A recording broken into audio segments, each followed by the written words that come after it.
आप जानते हैं कि रशिया और अमेरिका में दुश्मनी क्यों है? इनके बीच हमेशा कोल्ड वॉर क्यों चलती रहती है और इनमें दुश्मनी की आखिर असल वजह है क्या? दोस्तों, अगर ताज़ा मामलों को याद करें तो वैक्सीन बनाते समय अमेरिका बार बार रूस पर फार्मूला चुराने का आरोप लगा रहा था और इससे पहले आखिरी राष्ट्रपति चुनाव में रूस के प्रेसिडेंट व्लादिमीर पुतिन पर यह आरोप लग चुका था कि अमेरिका में वो अपनी पसंद की सरकार चाहते हैं। यहाँ तक कि कोविड की पहली लहर के दौरान जब दुनिया में लोग मर रहे थे तो ये दोनों ही देश मिसाइलों की बातें कर रहे थे। यानी कि ये साफ है कि इन दोनों ही देशों के बीच तनाव है और एक तरह से कोल्ड वॉर की स्थिति है, जिसमें आसपास के छोटे देशों की लड़ाई में मदद करके दोनों देश एक दूसरे का नुकसान किया करते हैं। यानी कि शीत युद्ध या कोल्ड वॉर वो स्थिति है जिसमें देश एक दूसरे पर सीधा हमला नहीं करते हैं, लेकिन तनाव तो रहता है।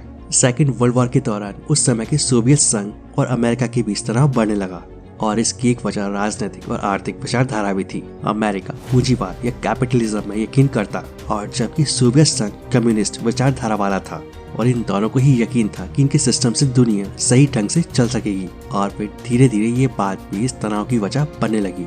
इन दोनों ही देशों को लगता था कि ये अपनी ताकत का इस्तेमाल दूसरे छोटे देशों पर असर डालने के लिए कर रहे हैं। वॉर के बाद सोवियत संघ और अमेरिका ही सबसे ताकतवर देश बचे थे और ये दोनों ही देश बाकी दुनिया को अपनी तरह से चलाने की कोशिश करने लगे।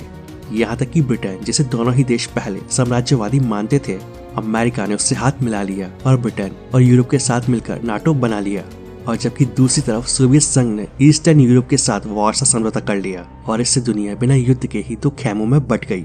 और उस समय इन दोनों देशों के बीच तनाव चरम पर था और सेकेंड वर्ल्ड वॉर खत्म होने के चलते कोई भी देश सीधे सीधे हमला करने की स्थिति में नहीं था, लेकिन वो खुद को ज्यादा ताकतवर बनाने की कोशिश करने लगे। जैसे कि स्पेस में सैटेलाइट छोड़ने की होड़ लग गई। रूस और अमेरिका दोनों ही स्पेस में अपना कब्जा करना चाहते थे और ये दोनों ही देश तनातन परमाणु हथियार बनाने में लग गए। फिर एक और समीकरण बना और जिसका शिकार हुए राजनीतिक और आर्थिक तौर पर कमजोर देश। जब ज्यादातर अफ्रीकी देशों में लगातार गृह युद्ध चल रहा था तो दोनों बड़े देश इनमें शांति लाने के लिए अपनी सेना भेजने लगे, लेकिन शांति तो आई नहीं, उल्टा सेना एक दूसरे से ही भिड़ने लगी। अब अमेरिका एक घोषित सुपर पावर था और रूस अब बीते जमाने की बात हो चुका था और अमेरिका का पूंजीवाद सबसे ऊपर था।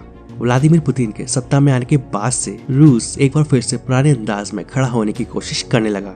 सीरिया में अमेरिकी कार्रवाई के दौरान रूस सीरिया की मदद करने लगा जिससे कि अमेरिका को झटका लग सके और अब अमेरिका ने भी यूक्रेन की मदद करके रूस को उसी अंदाज में पटकनी देने की कोशिश की है। दोस्तों, अमेरिका की सिर्फ रूस से ही दुश्मनी नहीं है बल्कि और भी कई देश हैं और इस लिस्ट में सबसे ऊपर आता है चीन। और अगर आप ध्यान देंगे तो चीन अमेरिका पर और अमेरिका भी चीन पर आरोप लगाने का कोई मौका नहीं छोड़ते हैं। कोरोना वायरस के बाद अमेरिका लंबे समय तक ये कहता रहा कि चीन ने जानबूझकर लैब में कोरोना वायरस बनाया जिससे कि वो जैविक हमले से दुनिया को तबाह कर सके। और इधर नॉर्थ कोरिया भी अमेरिका को पसंद नहीं करता है और कई बार परमाणु हथियारों का आरोप दिखा चुका है। और हालात ये है कि नॉर्थ कोरिया में नीली जीन्स और रेड लिपस्टिक लगाने की मनाही है क्योंकि एलिजिडली ये अमेरिका का चलन है। इससे पहले बीच में पूर्व राष्ट्रपति डोनाल्ड ट्रंप ने दोनों देशों के बीच तनाव घटाने की पहल की थी, लेकिन इसमें कामयाबी नहीं मिल सकी। वैसे कई और छोटे देश भी हैं जो अमेरिका की पूंजीवादी विचारधारा के खिलाफ बयानबाजी करते रहते हैं और वेनेजुएला और क्यूबा इसमें सबसे ऊपर है। ये दोनों ही देश, खासतौर पर वेनेजुएला आर्थिक तौर पर काफी कमजोर है और साथ ही यहाँ राजनीतिक अस्थिरता भी है, लेकिन अमेरिका के अगेंस्ट ये एक हो जाते हैं।